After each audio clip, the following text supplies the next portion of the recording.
पहनी जाती है। भगवान विष्णु जी के स्त्री रूप की कहानी किस नृत्य में शामिल है? भगवान विष्णु की स्त्री रूप की कहानी ये मोहिनीअट्टम में है। और विशेष रूप से महिलाओं के द्वारा, स्पेशली अगर हम बात करें एकल महिला के द्वारा कौन सा नृत्य किया जाता है, तो मोहिनीअट्टम किया जाता है। ये एकल महिला के द्वारा किया जाएगा, ठीक है ना। और ये मोहिनीअट्टम है। भगवान विष्णु की स्त्री रूप की कहानी इसी नृत्य में है, मोहिनीअट्टम में। कसाबू साड़ी इसी में पहनी जाती है। पूछा गया है। व्यवहार माला नामक एक प्राचीन ग्रंथ है, तो व्यवहार माला नामक प्राचीन ग्रंथ में किस नृत्य के उल्लेख है? मोहिनीअट्टम का उल्लेख है। व्यवहार माला नामक प्राचीन ग्रंथ में, है ना, किसका उल्लेख है? मोहिनीअट्टम का उल्लेख है। भगवान विष्णु के स्त्री रूप की कहानी है इसमें, जैसा कि मैंने आपको बताया, और इसको जादूगरनी का नृत्य भी कहा जाता है, ठीक है। अब इसमें किस भाषा का प्रयोग किया जाता है? मणिप्रबलम भाषा का। आपसे पूछा जाए कि साहब इसमें किस इसमें किस लैंग्वेज को यूज किया जा रहा है, किस भाषा को, तो इसमें मणिप्रबलम भाषा का प्रयोग किया जा रहा है, उसका यूज किया जा रहा है। इसके अलावा, ठीक है, तेवितिचियात्तम, नंगई नाटकम और दासियट्टाटम, ये किस नृत्य के रूप हैं? ये मोहिनीअट्टम के ही हिस्से हैं, मोहिनीअट्टम के ही पार्ट हैं, ठीक है सर। तो तेवितियाच्चत्तम, नंगई नाटकम और दासिया, ये किस नृत्य के रूप हैं? तो ये मोहिनीअट्टम के रूप हैं, ये मोहिनीअट्टम के फंक्शन हैं। इसके बाद मणिपुरी, ठीक है, इसमें भगवान श्री कृष्ण की बचपन की कहानियां हैं मणिपुरी में। और मणिपुरी वैष्णव धर्म से संबंधित है, जहां भरतनाट्यम शैव धर्म से संबंधित था, मोहिनीअट्टम वैष्णव धर्म से संबंधित है, क्योंकि वहां पर भी भगवान विष्णु को स्त्री रूप में दिखाया गया है, जादूगरनी का नृत्य भी कहा जाता है। वहीं पर मणिपुरी जो है वह भगवान श्री कृष्ण के बचपन की जो लीलाएं होती हैं, ठीक है, भगवान श्री कृष्ण ने बचपन में बहुत सारी लीलाएं दिखाई, तो भगवान श्री कृष्ण के बचपन की लीलाओं से संबंधित है नृत्य।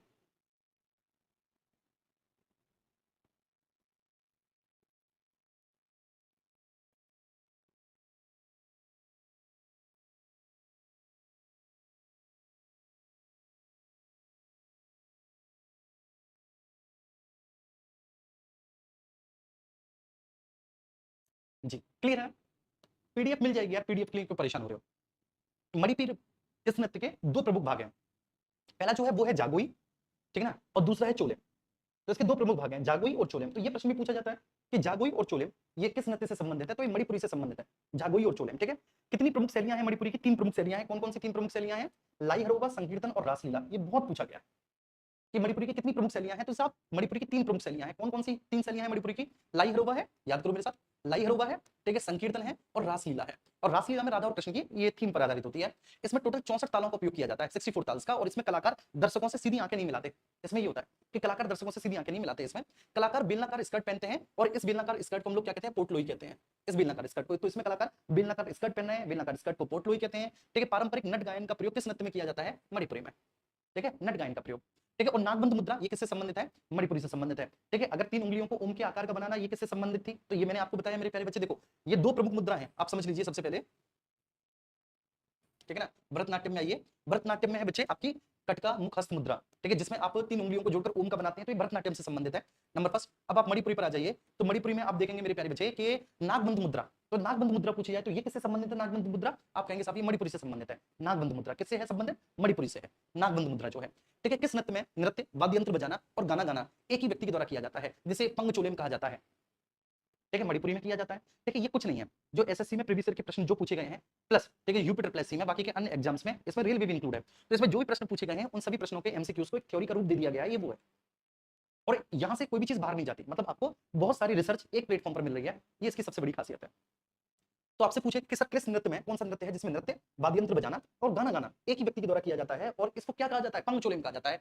एक ही व्यक्ति नृत्य भी करेगा, वाद्य यंत्र भी बजाएगा, गाना भी गाएगा, मणिपुरी है, ठीक है। और पेना वाद्य यंत्र का प्रयोग मणिपुरी में होता है, पेना का भी प्रयोग मणिपुरी में होता है, क्लियर है। आप आज भी देख लीजिए, ठीक है, जैसे आपने देखा होंगे नुसरत फतेह अली खान हारमोनियम भी बजा रहे हैं, गाना भी कोई गा रहे हैं और एक्ट भी कर रहे हैं, कि तुम्हें दिल लगी भूल जानी पड़ेगी, मोहब्बत की राहों में आकर। तो देखो मैं एक बात बता रहा हूँ, हारमोनियम बजा रहे हैं ना वो, उसमें ऐसे बहुत सारे लोक कलाकार आपने देखे होंगे, ठीक है ना। अब तो नहीं चलता लेकिन पहले बहुत था, ढोलक भी बजा रहे हैं, पैर से मजीरा भी बजा रहे हैं, कुछ और भी बजा रहे हैं, और गा भी रहे हैं और एक्ट भी कर रहे हैं, है ना, अपने चेहरों से एक्सप्रेशन भी दे रहे हैं। तो ठीक वैसा ही है, एक ही व्यक्ति है, नृत्य भी कर रहा है, वाद्य यंत्र भी बजा रहा है, गाना भी गा रहा है, ठीक है। और इस कॉन्सेप्ट को, इस बात को हम लोग क्या कहेंगे? पंगचोलेम कहेंगे इसको, इसको पंगचोलेम कहा जाता है। और इसमें ड्रम का प्रयोग किया जाता है। पेना वाद्य यंत्र का प्रयोग किसमें किया जाता है? मणिपुरी में। कुचिपुड़ी है, आंध्र प्रदेश में है, ठीक है, आंध्र प्रदेश के कोचेलापुरम गांव में इसका जन्म हुआ है इस नृत्य का, इसलिए इसको कुचिपुड़ी कहा जाता है, ठीक है ना। तो इस नृत्य को क्यों कुचिपुड़ी कहा जाता है, इसके पीछे का रीजन आपने सुन लिया, क्योंकि आंध्र प्रदेश के कोचेलापुरम गांव में, ठीक है, इस नृत्य का जन्म हुआ। ये माना जाता है कि इस नृत्य, ठीक है ना, यहाँ से पैदा हुआ है। और इसमें जो ना इसका जो आधार है वो भागवत पुराण को माना जाता है। भागवत पुराण किससे संबंधित है? ब्रह्मा जी से संबंधित है, तो उसका आधार भागवत पुराण को माना जाता है। कौन सा संगीत? इसमें कर्नाटक संगीत प्रयोग में लाया जाता है। ये बेसिकली कर्नाटक संगीत पर बेस्ड है, ये जो पूरा नृत्य है आपका कुचिपुड़ी। कौन सा संगीत पर है? कर्नाटक संगीत पर ये बेस्ड है। कुचिपुड़ी जो है आधार जो है भागवत पुराण है, और आंध्र प्रदेश के कोचेलापुरम गांव में इसका जन्म हुआ है। इसमें पीतल की तस्तरी पर पैर रखकर नृत्य किया जाता है, ठीक है, पीतल की तस्तरी होती है और उसमें पैर रखकर, ऐसे पीतल की तस्तरी होगी और उसमें ऐसे पैर रखकर नृत्य किया जाएगा। और इसका आदि गुरु माना जाता है इस नृत्य का सिद्धेंद्र योगी को, इस नृत्य का, ठीक है, क्लियर है। तो भैया जी इस नृत्य का जो आदि गुरु माना जाता है वो किसको माना जाता है? सिद्धेंद्र योगी जी को माना जाता है। ठीक है, इसमें नर्तकों को हम भागवत आलू के नाम से भी जानते हैं। सिद्धेंद्र योगी ने भामकल्पम नामक नाटक की रचना की, जो कुचिपुड़ी पर ही आधारित है, कुचिपुड़ी पर बेस्ड है। ठीक है, भामकल्पम इन्होंने ही, सिद्धेंद्र योगी साहब ने इस नाटक की रचना की थी, भामकल्पम की, ये कुचिपुड़ी पर बेस्ड है। इसमें नर्तकों को भागवत आलू के नाम से जाना जाता है और कुचिपुड़ी का आदि गुरु सिद्धेंद्र योगी को माना जाता है। इसमें कुचिपुड़ी जो है बच्चे बाघ, मूक अभिनय और शुद्ध नृत्य, ये तीनों के संयोजन वाला नृत्य है। इसमें मतलब बोलना भी होता है, मूक अभिनय भी होता है और इसमें शुद्ध नृत्य होता है। इन तीनों के संयोजन से मिला हुआ एक नृत्य होता है आपका कुचिपुड़ी। ठीक है, इसमें मंडूक शब्द एक मेढक की कहानी को दर्शाता है। मंडूक शब्द जो है, जल चित्रम नृत्य, इसमें कलाकार अपने पैर के अंगूठों से सतह पर चित्र बनाते हैं, जल चित्रम इस तरह से। पुरुष कलाकारों की पोशाक को इसमें बगलबंदी कहा जाता है कुचिपुड़ी में। ठीक है ना, तो इसमें पुरुष कलाकारों की पोशाक को क्या कहा जाता है? बगलबंदी कहा जाता है। क्लियर हुआ? एक बार थम्स अप करके मुझे बताएंगे। ठीक है, प्लीज सब लोग बताएंगे कि इस नृत्य में पुरुष कलाकारों की पोशाक को क्या कहा जाएगा? तो पुरुष कलाकारों की पोशाक को बगलबंदी कहा जाएगा इस नृत्य में। ठीक है, जल चित्र नृत्य ये इसी में होता है। इसमें क्या होता है? कलाकार अपने पैर के अंगूठे से सतह पर चित्र बनाते हैं और इसमें जो मंडूक शब्द है वो एक मेढक की कहानी है जो इस नृत्य के दौरान गाई जाती है, सुनाई जाती है। अब ओडिसी, इसका भी संबंध भगवान कृष्ण से है। अब देखिए कि कितने ही सारे नृत्य हैं। ठीक है, मणिपुरी ये भी भगवान श्री कृष्ण की, ठीक है, जीवन की लीलाओं से संबंधित है, बचपन की लीलाओं से संबंधित है। यहाँ पर आप ओडिसी भी देखेंगे, इसका भी संबंध भगवान श्री कृष्ण से है। ठीक है, तो बाकी के ये सभी जो है भागवत धर्म, वैष्णव धर्म से संबंधित है, लेकिन भरतनाट्यम का संबंध एक्चुअली शैव धर्म से है। इसमें ओडिसी नृत्य शैली भगवान जगन्नाथ जी की पूजा यात्रा से संबंधित है। ओडिसी नृत्य शैली जो है ये भगवान जगन्नाथ जी की जो पूजा यात्रा है, भगवान जगन्नाथ जी की पूजा यात्रा से संबंधित है। इसमें एक मुद्रा है जिसको कहते हैं त्रिभंग मुद्रा। तो पूछा जाए कि भाई कौन सी नृत्य में त्रिभंग मुद्रा का प्रयोग किया जाता है, तो आप कहेंगे कि त्रिभंग मुद्रा का प्रयोग ओडिसी नृत्य में किया जा रहा है। नहीं तो पता नहीं एक और सेटिंग है कि आपके जितने भी कमेंट है वो सारे मुझे हिंदी में दिखाई दे, मतलब इंग्लिश में दिखाई दे रहे हैं। आप हिंदी में लिख रहे होगे, वो ट्रांसलेट होकर इंग्लिश में आ रहे हैं। इसको कोई बताए भाई, इतनी अच्छी अंग्रेजी हमें नहीं आती, हम भारत में रहते हैं, इसका अलग ही स्वैग है।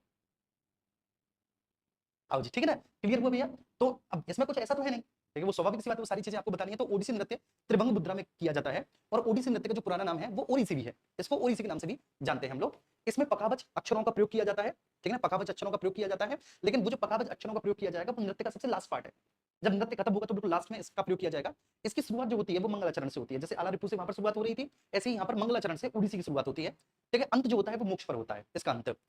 चलिए, ये मुख्यतः बच्चे महरियों के द्वारा किया जाने वाला नृत्य है, महरीज। ठीक है ना, इसके बाद ओडिसी में जो नृत्यांगना है वो शरीर से जटिल ज्यामिति पैटर्न भी बनाती है। ठीक है, ओडिसी में यस जटिल ज्यामिति पैटर्न, जैसे ऐसे ट्रायंगल बना दिया या कुछ भी, मतलब इस तरह का। ये खास बात है कि शरीर इतना फ्लेक्सिबल होता है उनका कि जो नृत्य करने वाली नृत्यांगनाएं हैं वो अपने शरीर से जटिल ज्यामिति पैटर्न भी बनाती हैं। ठीक है, सचल मूर्ति भी कहा जाता है ओडिसी को। सचल मूर्ति मतलब ओडिसी लाइक एक ऐसा नृत्य है कि चलने फिरने वाली मूर्ति। ठीक है, ऐसी मुद्राएं, ठीक है, कि लगे कि हाँ भाई चलने फिरने वाली मूर्ति है। ठीक है, साक्षात चलने वाली मूर्ति है, क्योंकि इसमें ठीक है ऐसी मुद्राओं का प्रयोग किया जाता है ना जिसमें ज्यामिति पैटर्न बनाया जाता है, तो वो मूर्तियों की तरह विजिबल होती है, लेकिन वो मूर्ति कैसी है? मूवेबल है, तो इसलिए इसको सचल मूर्ति भी कहा जाता है इस नृत्य को। ठीक है, ये जल तत्व का प्रतीक है, ये जो नृत्य है जल तत्व का प्रतीक है, ये पूछा गया है रेलवे में कि जल तत्व का प्रतीक है ये नृत्य। और इसमें मुख्यतः पखावज, मंजीरा, सितार और ढोल का प्रयोग किया जाता है इसमें। ठीक है, इसमें पखावज, मंजीरा, सितार और ढोल, इसमें पखावज, मंजीरा, सितार और ढोल का प्रयोग किया जाता है। चलिए, उदयगिरी और खंडगिरी की जो गुफाएं हैं वो सबसे पहला उदाहरण वही है इस नृत्य का। कथक, ठीक है, अन्य नाम है नटबरी, ये उत्तर भारत में, और बेसिकली इसका जो जन्म स्थान है वो आपका उत्तर प्रदेश ही है। ठीक है, राधा कृष्ण की कथाओं पर आधारित है। एक कहानी सुनाने के लिए इस नृत्य का उपयोग किया जाता है, जिसे कहते हैं हम पढ़ंत।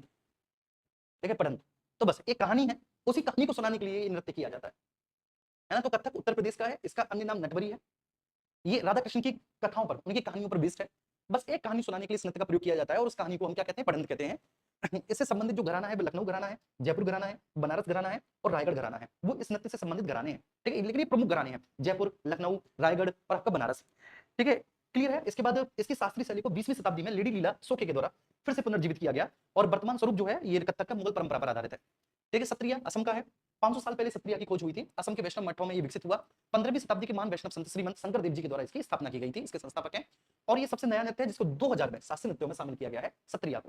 ठीक है, छऊ हमने पहले ही बता दिया जी। इससे संबंध में प्रमुख तथ्य है कि अंकीय नाट, इसको भूना भी कहते हैं।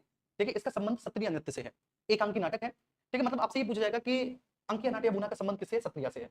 माटी अकोरा का संबंध, मतलब माटी अकोरा मींस मिट्टी पर व्यायाम करना, इसका भी संबंध सत्रिया से है। माटी अकोरा मींस मिट्टी पर व्यायाम करना, इसका भी संबंध किससे? सत्रिया से है। सत्रिया में बोर गीत संगीत का उपयोग किया जाता है। सत्रिया में पुरुष नर्तक को भांगी और स्त्री नर्तक को सीमांगी कहा जाता है। त्योहारों पर यह नृत्य वो मतलब पुरुष भिक्षुओं के द्वारा भी किया जाता है, त्योहारों पर यह। तो माटी अकोरा मींस मिट्टी पर व्यायाम, इसका संबंध सत्रिया नृत्य से है। सत्रिया में बोर्गी संगीत का उपयोग किया जाता है। इसमें पुरुष नर्तक को भांगी और स्त्री नर्तक को ठीक है सीमांगी कहा जाता है। त्योहारों पर यह नृत्य जो है ये पुरुष भिक्षुओं के द्वारा किया जाता है। कथकली, ये ठीक है लास्ट है आपका केरल। ठीक है, आधार है महाभारत और रामायण, उस पर बेस्ड है पूरा कथकली, केरल में होता है। विशेष रूप से कथकली पुरुषों के द्वारा होता है। ठीक है। अब महाभारत और रामायण पर आधारित है मतलब बच्चे, तो ये कहीं ना कहीं शौर्य को प्रदर्शित करने वाला एक नृत्य होता है कथकली, ठीक है ना। ये आपके शौर्य को भी दिखाता है, ये ब्रेवरी को रिप्रेजेंट करने वाला नृत्य है। महाभारत और रामायण पर आधारित है ये नृत्य, महाभारत और रामायण पर आधारित है। ये विशेष रूप से पुरुषों के द्वारा किया जाता है। इसमें नायक को पाचा और खलनायक को कथी कहा जाता है। इस नृत्य में नायक को कहा जाएगा पाचा, खलनायक को कहा जाएगा पथी। नायक और खलनायक, ठीक है ना, पाचा और कथी, ठीक है। पाचा कथी, कथकली। कथी कौन है इसमें, आपका खलनायक है, विलेन है। नायक कौन है, पाचा।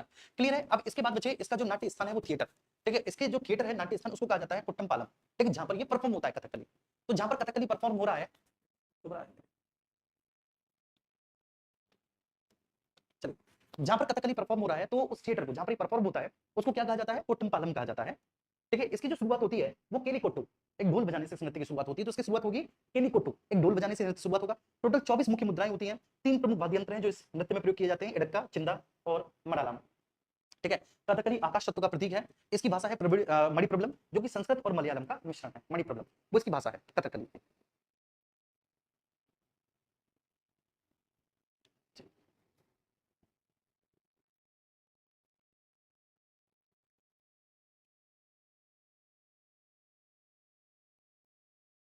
ठीक है सर, प्लीज यहाँ तक बताएंगे कि समझ में आ रहा है सभी को, और एक बार प्लीज थम्स अप करके मुझे बता देंगे।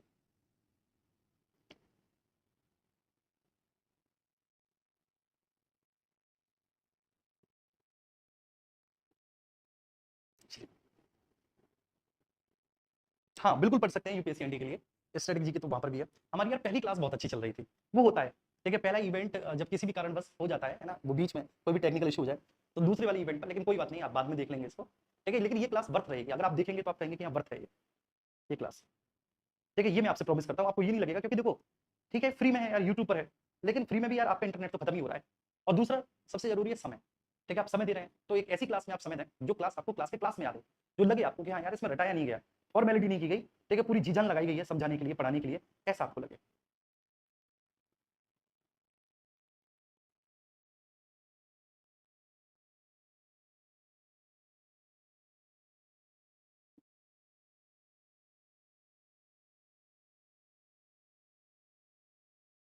ठीक है, अब आगे चलेंगे। तो कथकली एक बार फिर से रिवाइज कर लेते हैं। इसका आधार है महाभारत और रामायण पर आधारित है, ठीक। कुछ अन्य ग्रंथ भी हैं, विशेष रूप से पुरुषों के द्वारा किया जाता है। इसमें 2 पात्र हैं, नायक खलनायक, नायक को पाचा, खलनायक को कथी, ठीक है ना। और जो थिएटर जहां पर परफॉर्म किया जाता है उसको कुट्टम पालम कहा जाता है। और इसकी शुरुआत होती है केलिकोटू, ठीक है, एक ढोल बजाने से। 24 प्रमुख मुद्राएं हैं, 3 प्रमुख इसमें वाद्य यंत्र हैं, वो है इडक्का, चिंदा और मडालम, ठीक है। और ये आकाश तत्व का प्रतीक है। मणिप्रबलम इसकी भाषा है, जो संस्कृत और मलयालम का वो है बच्चे।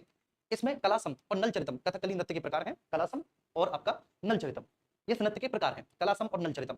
ये ललित कला के 5 रूपों का संयोजन है। ललित कला के 5 रूप मतलब इसमें साहित्यम है, संगीतम है, इसमें चित्रम है, नाट्यम है और नृत्यम है, ठीक है। इसमें साहित्य भी है, संगीत भी है, चित्र भी है, नाट्य भी है, नाटक भी है और इसमें नृत्य भी है, ठीक है। इसमें मेकअप मीन श्रृंगार या वेशम 5 प्रकार का है। पाचा का क्लियर बच्चे, मींस हीरो, काती विलेन, खड़ी, कारी और मिनक्कू। तो मेकअप है, आपने भी देखा होगा ना, मेकअप बहुत मायने रखता है। आप वो देखो जो सीरियल्स आते थे, ठीक है, जिनको हमारी मम्मी हमारी सिस्टर बहुत ज्यादा देखती थी, एक जमाना था टीवी पर, और ठीक है एकता कपूर की सीरियल चलते थे, वो चलती रहते थे, क्योंकि सास भी कभी बहू थी, ठीक है, इस तरह के तुलसी हमारे आंगन की, ऐसा वैसा ऐसे। तो आप उसमें देखो जो विलेन होती थी ना महिला, उसका मेकअप ही अलग होता था, उसका मेकअप ही बता देता था ये निकम्मी है ना। बोलो बताओ ऐसा होता था कि नहीं।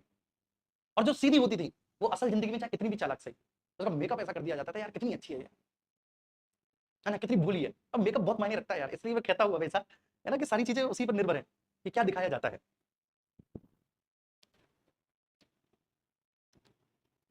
आइए, तो कलासम और नल चरितम कथकली नृत्य के प्रकार हैं। इसमें ठीक है 5 रूपों का संयोजन है, ललित कला के, साहित्यम है, संगीतम है, चित्रम, नाट्यम, नृत्यम है, ठीक है। इसमें 5 प्रकार का मेकअप या श्रृंगार है, ठीक है, पाचा, काथी, खड़ी, कारी और मिनक्कू। इसमें हरा रंग, अब ये ध्यान रखना बच्चे, 5 प्रकार, इसमें हरा रंग जो है वह कुलीनता, देवत्व और अच्छे गुणों को, लाल धब्बे जो नाक की बगल में लाल धब्बे होते हैं वो राजसी गौरव को प्रेजेंट करता है, काला रंग बुराई और दुष्टता को, पीला रंग संतों और महिलाओं के लिए, और पूरी तरह से लाल चेहरा ये बुराई को दिखाता है। ये पूछा गया प्रश्न है बच्चे, ठीक है, ये पूछा गया प्रश्न है कि इसमें कथकली में हरा रंग कुलीनता को, देवत्व को, ठीक है, और अच्छे गुणों को दिखाता है।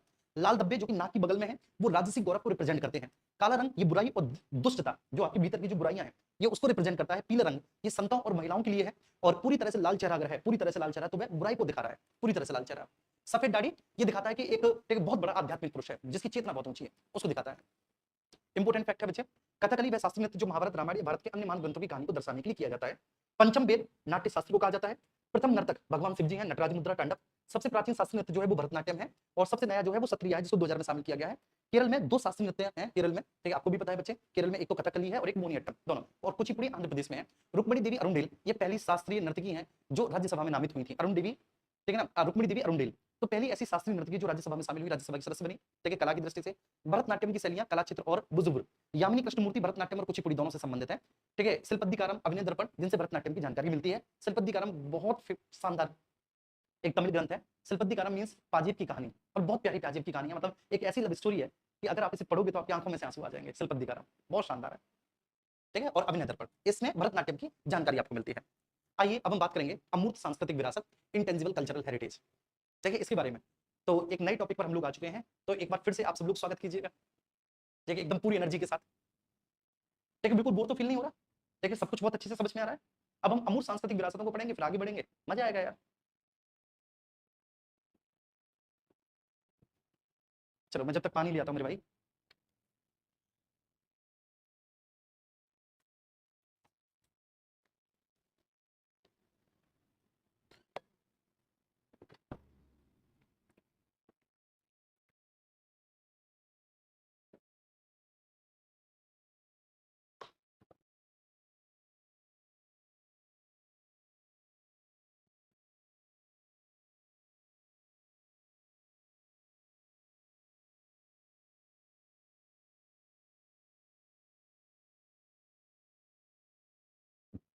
यस बिल्कुल यार, ये आर ओ यार ओ पीसीएस ये है, ठीक है, ये स्टैटिक जीके है, सभी के लिए है। आइए, इंटेंजिबल कल्चरल हेरिटेज, अमूर्त सांस्कृतिक विरासत, ठीक है। अमूर्त संस्कृति किसी समुदाय, राष्ट्र आदि की वह निधि है जो सदियों से उस समुदाय या राष्ट्र के अंदर निरंतर समृद्ध होती रहती है। कुल मिलाकर अमूर्त संस्कृति का मतलब क्या होता है बच्चे, कि किसी भी समुदाय की, किसी भी देश की, ठीक है, एक ऐसी संपत्ति जो कि काफी लंबे समय से बचे, ठीक है, वह उस समुदाय या उस राष्ट्र के भीतर समृद्ध होती रहती है, ठीक है, और वो एक परंपरा का, एक रीति रिवाज का रूप धारण कर लेती है, ठीक है। अगर हम बात करें तो वर्तमान में भारत में, ठीक है, टोटल 16 सांस्कृतिक विरासत है, ठीक है, 16 सांस्कृतिक विरासत जो यूनेस्को की अमूर्त सांस्कृतिक विरासत समिति की 20वीं बैठक को नई दिल्ली में हुई थी, ठीक है, इसमें 16। आइए अब बात करेंगे सबसे पहले 2008 में वैदिक जप की परंपरा को शामिल किया गया था। ये सब इंटेंजिबल कल्चरल हेरिटेज है, अमूर्त सांस्कृतिक विरासत है। इसमें सबसे पहले शामिल किया गया वैदिक जप की परंपरा को। और कभी भी आप देखना, ठीक है ना, आर्य समाज में जब मंत्रोच्चार होते हैं या फिर किसी और दूसरे, ठीक है ना, विधि विधान में जब मंत्रोच्चार होते हैं, और आप कभी बनारस गए होंगे, ठीक, वहां पर 10-15 पुजारी बैठे हुए हैं, वे मंत्रों का आह्वान कर रहे हैं, आप देखना कितना खूबसूरत बच्चे वो मंत्रोच्चार होता है, एक एनर्जी होती है उसमें, है ना, मतलब मजा आ जाता है उसमें। तो 2008 ये वैदिक जप की परंपरा को 2008 में 3 शामिल किए गए, ठीक है, एक रामलीला को और कुटियाट्टम। ये कुटियाट्टम क्या है, मैंने अभी आपको बताया था, इट इज अ थिएटर, ये एक थिएटर है कुटियाट्टम, है ना। तो वैदिक जप की परंपरा को 2008 में शामिल किया गया, सबसे पहले इसी को शामिल किया गया, फिर उसी साल रामलीला को, जो कि रामायण का पारंपरिक प्रदर्शन है, फिर 2008 में हमने कुटियाट्टम को भी, जो कि थिएटर है, ठीक है, फिर 2009 में शामिल हुआ रम्माण। ये 2009 में इंटेंजिबल कल्चरल हेरिटेज में रम्माण को शामिल किया गया। रम्माण क्या है, धार्मिक त्योहार और गढ़वाल हिमालय के अनुष्ठान थिएटर है, ठीक है, जो रम्माण है, ठीक है, जो उत्तराखंड के क्षेत्रों पे होंगे, स्पेशली गढ़वाल वाले इलाके के। तो उत्तराखंड में जो गढ़वाल वाला क्षेत्र है, वहां का धार्मिक त्योहार है और एक अनुष्ठानिक थिएटर है जहां पर परफॉर्म किया जाता है। फिर आपके बाद मुदियट्टू है, ये अनुष्ठान थिएटर और केरल का नृत्य नाटक है। मुदियट्टू 2010 में शामिल किया गया। कालबेलिया ये राजस्थान का लोकगीत और नृत्य है, इसको 2010 में शामिल किया गया। छऊ को, इसको भी 2010 में शामिल किया गया। छऊ के बारे में सब कुछ बताया हूं। फिर 2012 में शामिल किया गया लद्दाख का, जो बौद्ध भिक्षुओं के द्वारा किया जाने वाला जप है, ठीक है ना, जप। तो 2012 में लद्दाख के बौद्ध जप को इसमें शामिल किया गया 2012 में। 2013 में संकीर्तन, संकीर्तन मतलब बच्चे यही वो मणिपुर का जो है अनुष्ठान गायन ढोल और मणिपुर का नृत्य जो है संकीर्तन, इसको 2013 में शामिल किया। 2014 में जंडियाला गुरु के ठटेरे, ये पंजाब में है, बर्तन बनाने का एक पारंपरिक पीतल और तांबे का शिल्प है ये, ठीक है, पंजाब में बर्तन बनाने का एक पारंपरिक पीतल और तांबे का शिल्प है, इसको कहते हैं जंडियाला गुरु के ठटेरे, ठीक है, इसको शामिल किया गया 2014 में। 2016 में योग को शामिल किया गया। 2016 में नवरोज को, ठीक है, पारसियों का उत्सव है बच्चे नवरोज, ठीक है, पानी की कटोरे में गोल्ड फिश रखने की परंपरा है, ये पारसी लोगों के सम्मान को प्रदर्शित करता है नवरोज। और भारत में नवरोज को सबसे पहले बलबन ने स्टार्ट करवाया था, ठीक है, जो कि गैर इस्लामी था, लेकिन फिर भी उसने नवरोज उत्सव को, ठीक है, पारसियों से लेकर शामिल करवाया। 2017 में इसमें कुंभ मेला, जो कि 4 स्थानों पर होता है। 2021 में दुर्गा पूजा और 2023 में गरबा नृत्य, जो कि गुजरात में है, इसको इंटेंजिबल कल्चरल हेरिटेज में शामिल किया गया। तो बस आपको देखो ध्यान क्या रखना है, सबसे पहले वैदिक जप की परंपरा, रामलीला, कुडियाट्टम, रम्माण, मुदियट्टू, कालबेलिया, छऊ, लद्दाख का बौद्ध जप, संकीर्तन, ठीक है, जंडियाला गुरु के ठटेरे को शामिल किया गया, योग को, नवरोज उत्सव को, कुंभ के मेला को, दुर्गा पूजा को और गरबा नृत्य को। और फिर 2025 में, ठीक है, इसमें दीपावली को भी शामिल कर लिया गया जी, ठीक है ना। 2025 में दीपावली को भी शामिल कर लिया गया। 16वीं अमूर्त सांस्कृतिक विरासत के तौर पर 10 दिसंबर 2025 को नई दिल्ली में इसको जोड़ा गया था।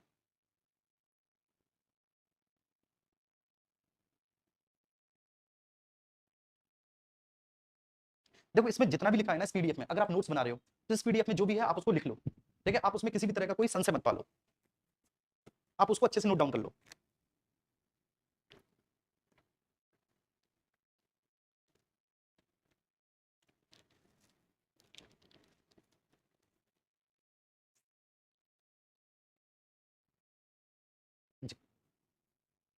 आगे जी समझ में।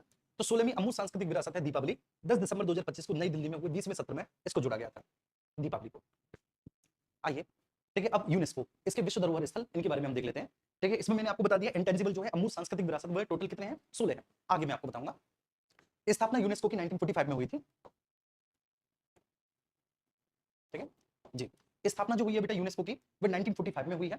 यूनेस्को सांस्कृतिक और प्राकृतिक महत्व के स्थलों को आधिकारिक तौर पर विश्व धरोहर की मान्यता प्रदान करता है। ठीक है, दो महत्व के, एक सांस्कृतिक और दूसरे प्राकृतिक महत्व के। तो 1945 में यूनेस्को की स्थापना हुई और यूनेस्को सांस्कृतिक और प्राकृतिक महत्व के जितने भी स्थल हैं, सांस्कृतिक और प्राकृतिक महत्व के स्थलों को आधिकारिक तौर पर वह विश्व धरोहर की मान्यता प्रदान करता है। ये स्थल ऐतिहासिक और पर्यावरण के लिहाज से महत्वपूर्ण होते हैं। ठीक है, 1946 में ही भारत ने यूनेस्को की सदस्यता को हासिल कर लिया था। टोटल 44 टेंजिबल विरासत स्थल हैं, जिसमें से 36 सांस्कृतिक और 7 प्राकृतिक हैं। 44 में से 36 सांस्कृतिक, 7 प्राकृतिक। ठीक है, इसके अलावा एक मिक्स साइट भी है कंचनजंगा। 16 अमूर्त सांस्कृतिक विरासत है, इसको हम पढ़ कर आए हैं। सर्वाधिक यूनेस्को स्थल इटली में है, ठीक है, जो यूरोप में है। और एशिया में सबसे पहले चीन है जिसमें है यूनेस्को के स्थल, और दूसरे 6वें नंबर पर भारत आता है। ठीक है, अब इसमें सबसे पहले हम बात शामिल करेंगे ठीक है विश्व धरोहर स्थलों की सूची में जो यूनेस्को के कल्चरल हेरिटेज है, इसमें सांस्कृतिक और पर्यावरण से संबंधित टोटल 44 है, 36 और 7 है। तो हम सबसे पहले यहाँ पर देखेंगे जो सांस्कृतिक है आपके, उनसे संबंध में एक मिक्स है जो कंचनजंगा है। तो आगरा का किला उत्तर प्रदेश को 1983 में शामिल किया गया था। ठीक है, आगरा का किले किसने बनवाया, अकबर ने। ठीक है, आगरा का किला अकबर ने बनवाया है। फतेहपुर सीकरी अकबर ने बनवाया। फतेहपुर सीकरी में ठीक है जो आपका शेख सलीम चिश्ती साहब का जो मकबरा है, या फिर जोधाबाई का जो महल है, ठीक है, या फिर बुलंद दरवाजा है, वो सब अकबर ने बनवाया है। ठीक है, आगरा का पूरा किला अकबर ने बनवाया है। लेकिन अगर हम बात करें ताजमहल तो शाहजहां ने बनवाया है। दिल्ली का किला शाहजहां ने बनवाया है। ठीक है, आगरा की जो मोती मस्जिद है वो शाहजहां ने बनवाई है, और जो दिल्ली की मोती मस्जिद है वो औरंगजेब ने बनवाई है। रबियुद्दौलानी का मकबरा ये औरंगजेब ने बनवाया है ना, ये बातें आप ध्यान रखना। तो आगरा का किला उत्तर प्रदेश में 1983 में, ये इंडो इस्लामिक वास्तुकला पर आधारित है। It is based on Indo Islamic architecture. Akbar के द्वारा निर्मित है, और इसमें जहांगीर महल और खास महल भी है इसमें, है ना, जहांगीर का महल भी है और इसमें खास महल भी है आगरा का किला। इसमें ताजमहल उत्तर प्रदेश 1983, ताजमहल ये शाहजहां के द्वारा है, ये भी 1983 में शामिल किया गया। इसमें मुगल कला का रत्न कहा जाता है, और इसके वास्तुकार है उस्ताद अहमद लाहौरी। फिर अजंता की गुफाएं महाराष्ट्र में 1983 में स्थापित हुई। ठीक है, इनको भी शामिल किया गया 1983 में, मतलब स्थापित in the sense cultural heritage site में। ठीक है भाई, ये 20 रुपए भेज दी ललित बाबू ने। चलो यार, ये तो बहुत अच्छी बात है यार। 20 रुपए कमा लिया आज मैंने। चलिए, thank you so much. Ajanta की गुफाएं महाराष्ट्र में 1983 में। अजंता की ये जो गुफाएं हैं ये जातक कथाओं पर आधारित है ना। अजंता की गुफाएं जातक कथाओं पर आधारित है। अजंता और एलोरा की गुफाओं को बनाने का जो श्रेय दिया जाता है वह राजपूत शासकों को दिया जाता है, ये ध्यान रखना है ना। राजपूत शासकों के द्वारा इनको बनाया गया है। वाकाटक वंश के समय से ये बन रही हैं, ठीक है, लेकिन वास्तविक विकास इसका राष्ट्रकूटों ने किया है। बौद्ध धर्म से भी संबंधित है। कुल गुफा 29 है, इसमें 25 विहार है और 4 चैत्य। विहार का मतलब होता है निवास स्थान, चैत्य का मतलब होता है पूजा स्थल। टोटल अजंता की गुफाएं। एलोरा की गुफाओं को भी 1983 में, तो 1983 में देखो आगरा का किला, ताजमहल, अजंता और एलोरा की गुफाएं, ये सब शामिल किए गए 1983 में। इसके बाद 1984 में कोणार्क का सूर्य मंदिर, उड़ीसा, इसको 1984 में शामिल किया गया। कोणार्क के सूर्य मंदिर को यूनेस्को के कल्चरल हेरिटेज में शामिल किया गया 1984 में। कोणार्क का सूर्य मंदिर, उड़ीसा, ये नरसिंह देव बर्मन, ठीक है, जो कि ठीक है वहां पर उड़ीसा के शासक थे गंग वंश के, उनके द्वारा निर्मित है। ये कलिंग वास्तुकला का एक उत्कृष्ट नमूना है। इसमें विशाल रथ के आकार में इसको पूरे मंदिर को डिजाइन किया गया है, विशाल रथ के आकार में। मंदिरों के दोनों तरफ 12 पहियों की कतारें हैं, जिन्हें 7 घोड़े खींच रहे हैं। 7 घोड़े। इसमें कला शिवालय, मतलब ब्लैक पेगोडा भी इसको कहा जाता है, इसको काला शिवालय भी कहा जाता है। ब्लैक पेगोडा, काला शिवालय, है ना जी। इसको काला शिवालय, ब्लैक पेगोडा भी कहा जाता है। और ये 10 रुपए के नोट पर है आपका कोणार्क का सूर्य मंदिर। महाबलीपुरम के स्मारक तमिलनाडु 1984 में शामिल किया गया। महाबलीपुरम को मामल्लपुरम भी कहा जाता है, पल्लव राजाओं के द्वारा इसका विकास किया गया है। मतलब महाबलीपुरम, मामल्लपुरम का स्पेशली जो विकास किया गया है वो नरसिंह वर्मन द्वितीय के द्वारा किया गया है, आप लिख लेना। काजीरंगा, ठीक है ना, ये 1974 में इसको नेशनल पार्क घोषित किया गया था काजीरंगा को। 2007 में काजीरंगा टाइगर रिजर्व बना, एक सींग वाले गैंडे के लिए फेमस है। और 1985 में इसको शामिल किया गया। मानस, असम 1985 में मानस नदी बहती है, वाइस रिजर्व भी है मानस, और प्लस एक नेशनल पार्क भी है। केवला देव, इसको भी 1985 में। तो 1985 का जो साल है वो प्राकृतिक संरक्षण के लिए, मतलब आप कह सकते हैं उसमें जो नेचुरल साइट्स हैं उनको कल्चरल हेरिटेज साइट के तौर पर शामिल किया गया है। चाहे वो काजीरंगा को 1985 में, या फिर वो मानस को असम का 1985 में, या फिर वो केवला देव राष्ट्रीय उद्यान हो राजस्थान का, ये भी 1985 में शामिल किया गया है केवला देव। हम्पी के जितने भी स्मारक हैं कर्नाटक 1986 में शामिल किए गए, ये केडीआर के द्वारा निर्मित है। और 50 रुपए के नोट पर हम्पी के स्मारक का चित्रण है। ये पूछा जाता है स्टैटिक जीके में कि कितने रुपए के नोट पर कौन सा चित्रण है, कौन सा स्मारक बना हुआ है, तो इसलिए बहुत महत्वपूर्ण है। तो हम्पी के स्मारक जो है ये कर्नाटक में 1986 में राजा कृष्णदेव राय के द्वारा निर्मित है। 50 रुपए के नोट पर इनका चित्रण है। और ये विजयनगर साम्राज्य की अंतिम राजधानी हम्पी, ठीक है, तुंगभद्रा नदी के तट पर थी है। स्थापत्य शैली इसकी द्रविड़ है, विजयनगर शैली। और इसका जो पतन हुआ है विजयनगर साम्राज्य का वो तालीकोटा का युद्ध, ठीक है, 1565 है। स्थापना हरिहर और बुक्का ने की थी। यहाँ पर विरूपाक्ष मंदिर है और विठल महादेव का मंदिर है। इसके बाद खजुराहो के स्मारक के बारे में बात करें, 1986 में चंदेल शासकों के द्वारा निर्मित है। हिंदू और जैन परंपराओं को समर्पित है ये। चलिए, हिंदू और जैन परंपराओं को। बुलंद शहरी ललित, नहीं यार ये ठीक है, रुपए मत डालो आप, ये गलत बात है, ठीक है ना। और ठीक है, मैं पूरी कोशिश करूंगा कि जिन लोगों का लोअर पीसीएस का एग्जाम है, आगरा में सेंटर है, तो मैं उनसे जरूर मिलूं, ये मेरी कोशिश रहेगी। तो खजुराहो के स्मारक है भैया, मध्य प्रदेश 1986। खजुराहो के स्मारकों को चंदेल शासकों के द्वारा निर्मित किया गया है। ये हिंदू और जैन धर्म को समर्पित है। फतेहपुर सीकरी उत्तर प्रदेश 1986, ठीक है, ये विजय का नगर है Fatehpur Sikri, the victory city of victory है ना, गुजरात विजय के उपलक्ष्य में ही तो इसका निर्माण करवाया था बुलंद दरवाजे का, फतेहपुर सीकरी का अकबर के द्वारा है। यहाँ पर पंचमहल है और यहाँ पर अनूप तालाब भी है। फिर इसके बाद गोवा के गिरजाघर कॉन्वेंट 1986 में शामिल किया गया, ठीक है, इसमें वोम जीसस की बेसिलिका, ठीक है, सेंट फ्रांसिस जेवियर की समाधि, ठीक है, से cathedral, Saint Francis of Assisi church, ये सब है यहाँ पर 19